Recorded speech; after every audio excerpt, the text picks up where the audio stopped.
So what have you seen then over... I mean, you've been involved with African writers for a number of years. What have you seen in terms of changes over the last decade or so? I think it's less about sort of the changes in the writers themselves, because I think there's always been huge talent, and anyone who has had an interest would have been able to find people to read. But I think the difference has been in their reception.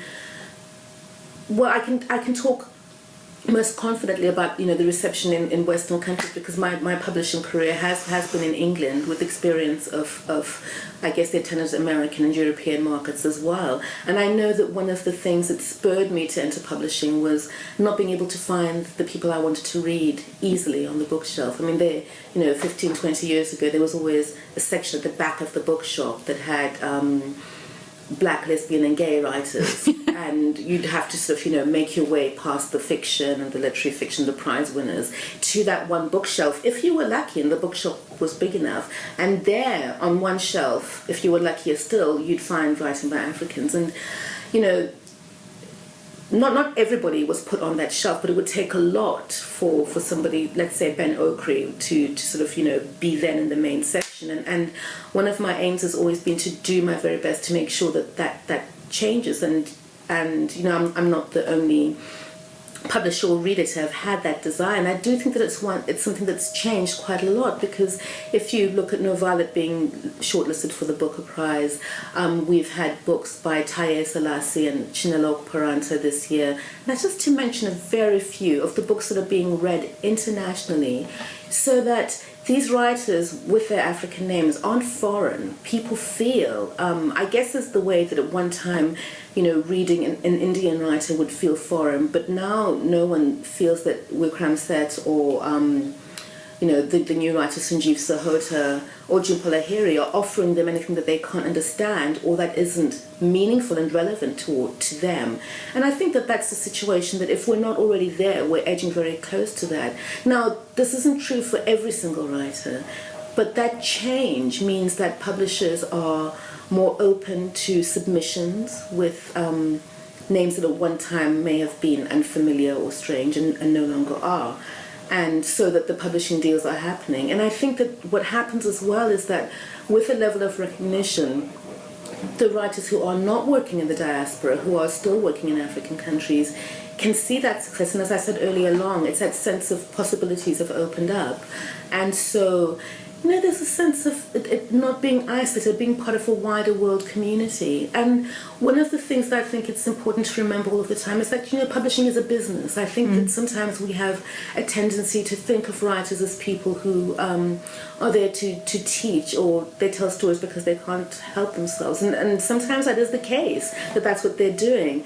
But it's work, and people who are working have families to feed, they have to feed themselves. And so that sense of publishing as a business and an international business makes it even more important to make sure, in whatever way is possible, that the people who are telling the stories that are coming out of Africa and who are telling the stories from African countries have the same chances for reaching the readers who will enjoy and benefit from their work, as well as the chance to get paid for their work. So, I mean, in your role, because as you said, you've been very involved and you're involved in the prizes, I mean, are there any moments that you're sort of most excited by or most proud of in terms of your role of trying to help various African writers or working with different writers over the years? Is there anything that sort of particularly stands out?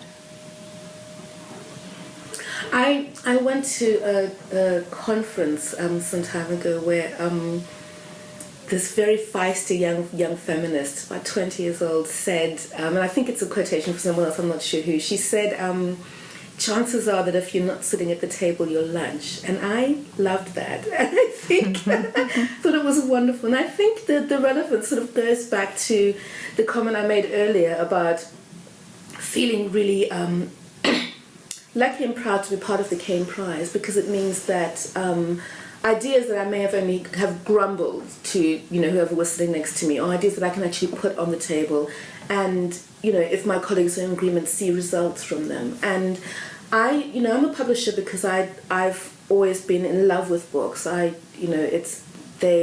spend my time, and have done from the minute I could read, sort of, being consumed by the stories that other people have to tell me. And I fall in love with writers all the time, and sort of, want to consume whatever whatever they've written. And I think that great love and passion, and that kind of dependence on a constant drip feed of stories, means that they're important to me. The lives of writers are important to me. And so, sorry, this is a long answer to your question, but it's that chance to sit at the table, to sort of take whatever experience I have from my reading life, but also from my life as a publisher, and in any other capacity, and say, if we do this, it'll make a difference. Can we try it? And seeing that work. And it's a lucky position to be in, but also one that I think that I take quite seriously, really. And there's always learning. That you always have to learn. You always have to listen and sort of expand your horizons, and also to be aware that the temptation is at some point to feel like you can speak for a continent, which is a nonsense. You can't.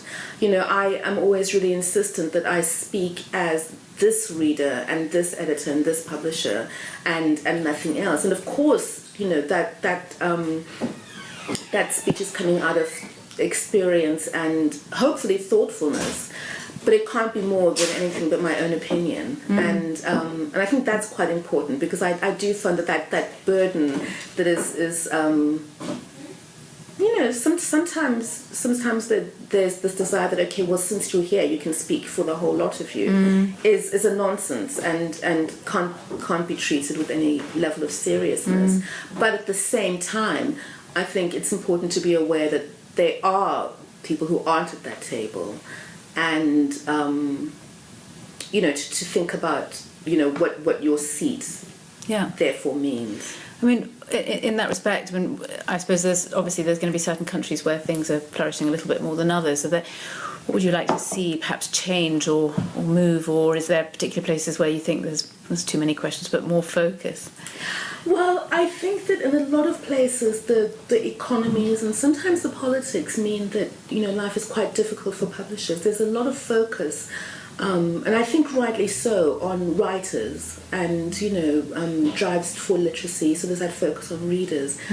But the backroom people, the editors and the publishers, I think that there needs to be a higher level of awareness of what it is that they actually put into books to make them happen. I mean, one of the reasons that so often you see in prizes Africans who are publishing in the diaspora rise to the top, I don't think it's necessarily because of better talent or more skill.